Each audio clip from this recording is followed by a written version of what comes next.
tonight. Are you one of Britain's secret drinkers? Right, Jillian, I've got something I'd like to show you. Oh gosh. This is what you are drinking every week. Oh my god. It just looks such a lot when you see it all together. It is an awful lot of wine. And how a few glasses of wine can quickly add up. Around about a quarter of the UK population are drinking more than they should. Someone drinking half a bottle of wine at night is at risk of liver disease, and there's a hell of a lot of people in that category. Good evening and welcome to the Tonight programme. Health experts are warning that a growing number of people are putting their health at risk by regularly drinking 1 or 2 glasses of wine in the evening, often to relax and unwind after work. In tonight's programme, Fiona Foster charts the rise in home drinking and looks at the impact it's having on the nation's health in Britain's secret drinkers.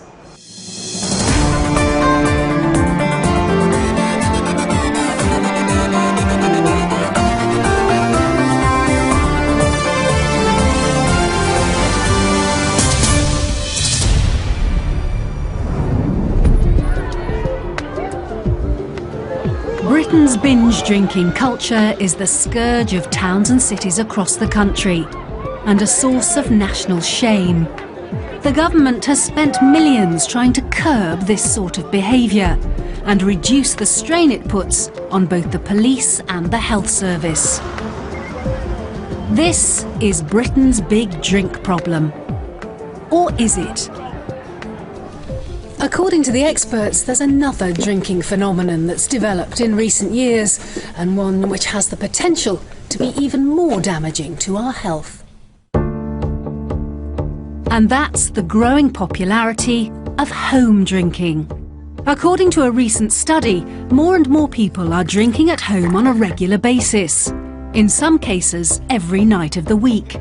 For some, it's a reward after a long day at work. For others, it's seen as a way of unwinding. The report says there's a common misconception that this sort of drinking is safe. I think regular home drinking in the UK is actually a massive problem, but it's difficult to tackle it when it's behind closed doors and people are so far in denial that they're not willing to talk about it. I have absolutely seen it move from being something for special occasions, from something you do maybe at the weekend, to something people consider is a normal part of their life. They would no more dream of going to the supermarket without stocking up on wine than they would going to the supermarket and not getting bread and milk. Jillian Logan is a successful businesswoman. She works long hours as a management consultant in the food industry and frequently commutes into London from her home in Bedford. It's a stressful job, and Jillian says she usually unwinds with a few glasses of wine in the evening. So at what age did you start enjoying a drink? I think I didn't really start paying that much attention to alcohol or thinking about drinking alcohol until I was 35, and before that I'd maybe had the odd glass of wine when I went out, but I wasn't really that bothered whether I had a drink or not. It was through work mainly. I would start going to work functions and also entertaining, and got introduced to much nicer wines and things like that, and I started to really enjoy a nice glass of wine and gradually started drinking more and more without even realising it. So when it comes to your drinking habits then, how often are you drinking and how much would you say? I've got into the habit now of buying a couple of the little mini bottles and enjoying those on the train on the way home, because it helps me relax and I feel like I deserve it at the end of the day. And then I'll walk back from the station, and by that time I think, oh well, I might as well open a bottle of wine, have a glass, and before I know it I've usually finished the whole bottle. I am conscious that I'm drinking more than is healthy for me, but I don't necessarily count it up every day. If I did, it would probably scare me. Jillian says she's no different to many other people. She admits she probably drinks more than she should, but says she doesn't have a drink problem. She's agreed to let us monitor her intake over the course of a week. I think it's very common that people, not just the young people, but people my age, do go home and have a glass of wine or a drink of some sort to relax. They might look at binge drinkers and think, oh, that's terrible, but are drinking excessive amounts of alcohol, and it just, you see it on Facebook all the time. Oh, I've had a hard day, I'm going to have a glass of wine. Yeah, I deserve a glass of wine now. I think it's very common. Gillian is concerned that her 17-year-old daughter Heather has started to comment on how often and how much her mum drinks. My daughter, about a year ago, she did say to me, you'd seem to be drinking a lot more at home, and she was a little bit concerned, and I just said to her, look, it's fine, I'm okay, I'm not turning into an alcoholic or anything. Yeah, that red top is really nice. What worried me is that I was perhaps being a bad influence on her. I didn't want her to think that it was the norm to drink regularly. But according to many in the medical profession, this sort of regular drinking is fast becoming the norm. People in the UK like a drink. I mean, pretty much everybody, enjoys alcohol. And around about a quarter of the UK population are drinking more than they should. And about 10% of the UK population are drinking more than twice as much as the government suggests they do. Someone drinking half a bottle of wine at night is at risk of liver disease, and there's a hell of a lot of people in that category.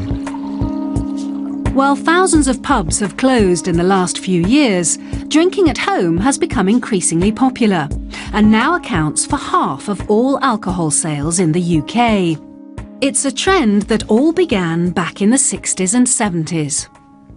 From the quiet charm of genuine Tudor to the busy life on a modern housing estate, there's one service all can enjoy. Davenport's Beer at Home service. The brewing companies realised there was a whole new market to be tapped by getting their products into the homes of the middle classes. I've got to stay and clean the badger's cage. Got to meet the new au pair. Depending on the class that you were or your status, you would have either gone out to drink alcohol, to the alehouse, the pub. If you had money, you would be more likely to be drinking at home, you'd be entertaining at home, so alcohol at home would be part of your daily life. Long Life was the first beer brewed expressly to be drunk at home. So, whatever it is that brings you home, Long Life's the beer to come home to. But home drinking really began to take off with our developing taste for wine.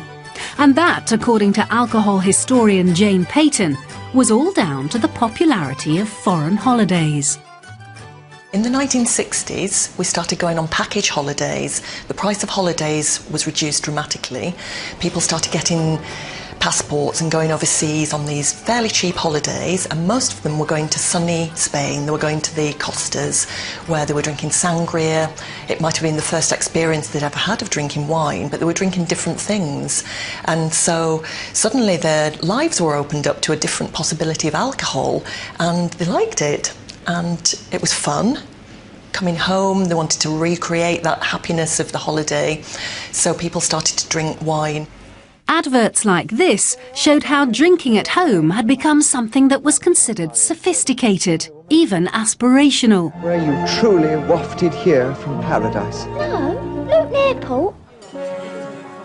But it seems there was a clash between that adopted continental habit of wine with every meal and our own genetic tendency to binge. We've combined our feast-drinking mentality, if you like, our Celtic and Northern European feast-drinking mentality that we've had for thousands of years, with an imported continental culture of drinking on a daily basis with meals, So it's not just a question of going home on a Friday night and opening a bottle of wine to celebrate a hard-won week, but it's going home on a Monday night and opening a bottle of wine to celebrate a hard-won Monday. And that's when the difficulties really start, I think. University administrator Lucy Rocker was a young mum living in Sheffield when she developed the habit of drinking at home. She says her friends were doing the same, and there didn't seem anything wrong with it. I don't think I ever really had any reasons for drinking heavily, in that I wasn't really running away from anything. It was just more, it was culturally normal, and it was what my peers did, so I just did it because everybody else did. Come and look, I found the aeroplane. Where's the aeroplane? I think the way people drink in this country, the sort of habitual nightly bottle of wine, it becomes so habitual that you don't notice the impact it's having on you. Lucy says her own drinking had become habitual and that it helped her cope with a crisis in her life. When I was in my late 20s, I got divorced and I was a single parent, and I really struggled to cope with the loneliness, and I was quite depressed, and so I started drinking then to alleviate loneliness, boredom and depression, self-medicating really. Then, 2.5 years ago, Lucy's drinking came to a dramatic end. On a night in April 2011, I drank on my own when my daughter was at her dad's 3 bottles of wine. I never had an off switch, so I didn't think I was drunk. I felt perfectly in control. I obviously wasn't. Took the dog outside to the toilet at about 10 o'clock, and the next thing I knew, I woke up in hospital at 3 o'clock in the morning, and I'd passed out on the pavement. I had a complete memory blackout, had no idea what had happened and was terrified. So that was my big wake-up call, and I never had a drink after that. Since then, Lucy has set up a social networking site for women worried they're drinking too much. The fact that it has attracted more than 15,000 members in its first year tells its own story. Everybody who comes onto Sober Easters thinks it's just them. So they've been hiding this problem away, really ashamed and guilt-ridden for years and years, sneakily drinking, often behind the husband's back, and hiding bottles and things. And then there's this huge relief when they realise that it's not just them, and there's a lot of people out there. When Lucy looks back on her own experience, she says she went from enjoying alcohol to relying on it. But recognising when regular drinking has become a dependency can be difficult. People have this view of alcohol dependency as a black or white thing. They think in terms of someone being an alcoholic. And I'm not an alcoholic, clearly, it's nothing to do with me. Pretty much all the patients who come in to see me, whom I identify as drinking to excess, have a picture in their mind of what constitutes problem drinking or alcoholism. Funnily enough, it's always a different pattern of drinking from theirs. So the little old lady who tipples from the sherry bottle at 11 o'clock in the morning thinks she doesn't have a problem because she's not going out and getting drunk and throwing up on street corners. The person who goes out once a week and gets completely legless doesn't think they have a problem because they can get through the week without drinking.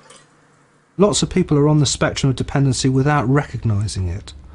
And probably the best way to find out if you're on the scale of dependency is to see how easy it is to cut out the booze for 2 or 3 days of the week. And if you find that really a problem, then that is a suggestion that actually alcohol has become much more important to you than it should be. And that's all that dependency is.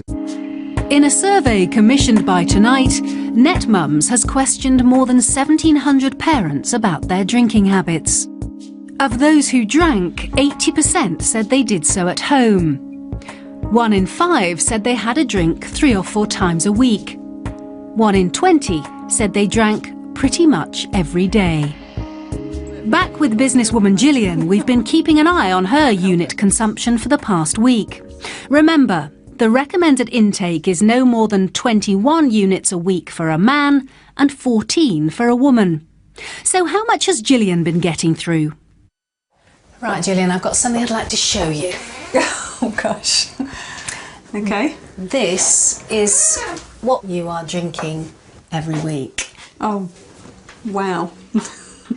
Okay, that is quite a lot of wine, isn't it? I mean, that is the equivalent of 7 bottles of wine. So that's a bottle of wine a night. Gosh, and I'm probably drinking more than that as well. You told me you occasionally drink more than that.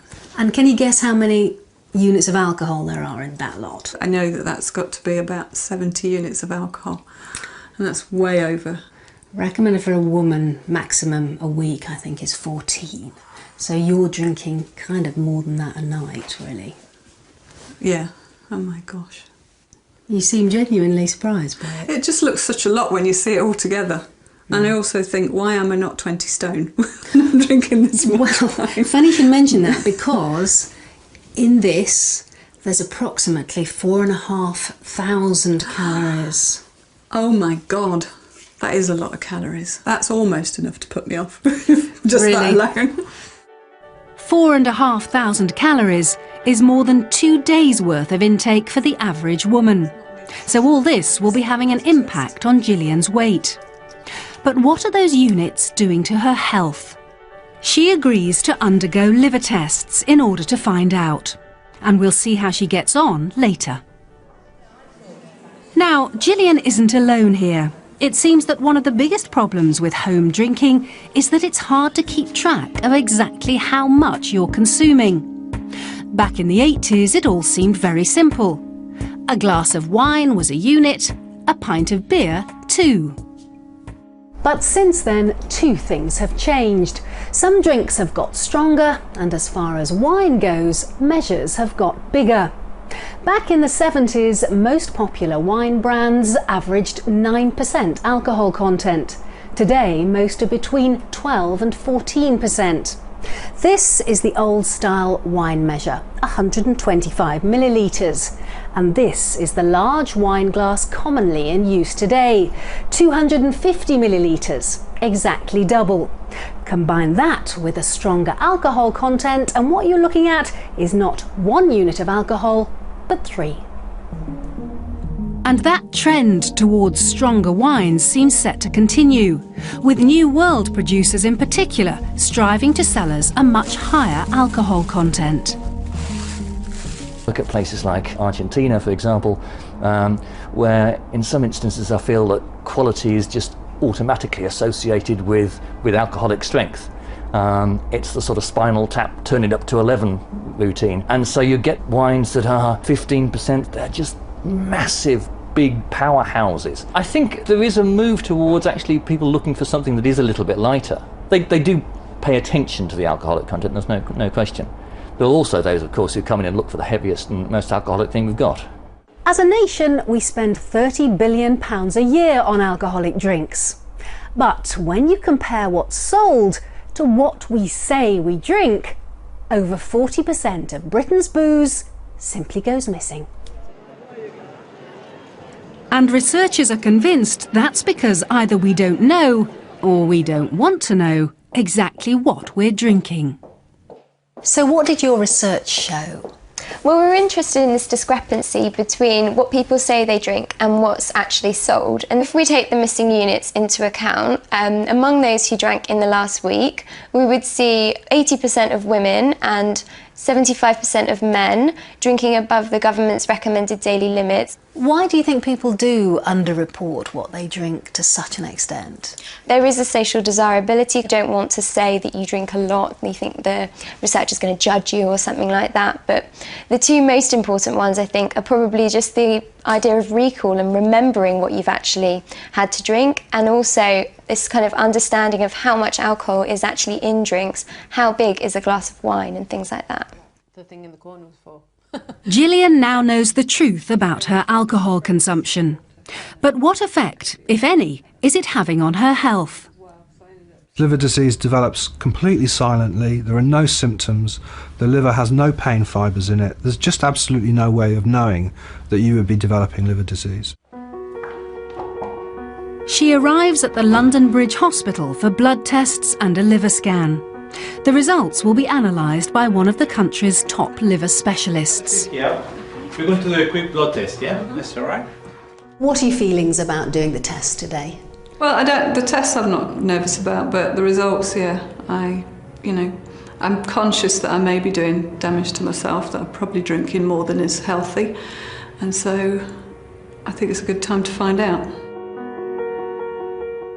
A series of tests will analyse the chemicals that the liver is releasing into the bloodstream. Jillian is also undergoing a fibroscan. This is new technology which gives an early warning of any damage inside the liver. I'm conscious that I drink more than is healthy for me, but I don't feel like I've got a drink problem. But one of the reasons I wanted to do this, because I thought it might help me go, you know what, you should take a look at how much you're drinking and cut back a little bit. Hi, Jillian. Lovely to see you again. Come on, do come in. Thank you. Now for the moment of truth. I've got all your results back, so we can have a chat. Now, the first is your liver tests. No, if I could just show you these. The ratio of these showing that the AST is higher than the ALT would be a typical finding in someone who's got some liver inflammation due to drinking too much alcohol. Okay. Now the FibroScan measures the stiffness of your liver. Now I'm pleased to report that your liver stiffness measurement is 3.8, which is entirely normal. So although the liver is a bit inflamed, it is not yet scarred. But nevertheless, if you do not reduce the amount of alcohol you're drinking long term, you would be in danger long term of getting alcohol-related liver problems. It's a warning shot over the bows really for her. She should be able to do something about it. It's really lifestyle though that she's got to address. I don't want to give up drinking completely, but what would you say I ought to do? The first thing you need to do is actually stop drinking alcohol for a period of time. And really you have to stop drinking alcohol for a period of 6 months. 6 months? Yeah. Okay. It's a sobering moment for Jillian. Is it a bit frightening to hear that? I'm glad that I found out now rather than later on when I'd seriously damaged it. So has it given you the motivation, do you think, to give up for a while? I have to do the 6 month, but I've got to be honest, in my head I'm thinking, right, I've got social engagements, I've got this, that and the other. When can I start my 6 months of not drinking? I know I need to do it, but that is going to be a bit challenging. Christmas is coming up, New Year. She's got to think about what it is that she is doing that is leading her to drink this amount of alcohol. And she's drinking a harmful amount of alcohol. It is hazardous to her. If Jillian curbs her drinking habit now, her liver will repair and regenerate. But many people don't know the damage is done until it's simply too late. It would be very typical for people just to get symptoms of liver disease when their liver is at the point of packing up. And then that's too late. When I catch up with Jillian a couple of days later, she's had a chance to think about things and face up to what needs to be done for the sake of her health. What I should do from now, even from now, is stop drinking every day. I think that would be the most so sensible cut thing to down do. gradually and then stop. Yeah, I think... It's going to be tricky though, that going cold turkey on it, isn't it, I think? I suppose so. I just have to get out of the habit of it. I think it has just become quite a normal thing to just go, yeah, I'll have a glass of wine, treat myself, relax. I've worked hard today, that kind of thing. Maybe I'll have a bar of chocolate instead, or a cup of tea. After the Christmas celebrations will come the New Year's resolutions. And for a lot of people, cutting down on the booze will be top of the list. According to the experts, the first step on the road to responsible drinking is to face up to the truth. Be honest with yourself. If you go on somewhere like the Drink Aware website, you can actually work out, brand by brand, how much alcohol is in different brands. You don't have to tell your doctor what it is, but be honest with yourself. You really need to know how much you're drinking. Stop kidding yourself.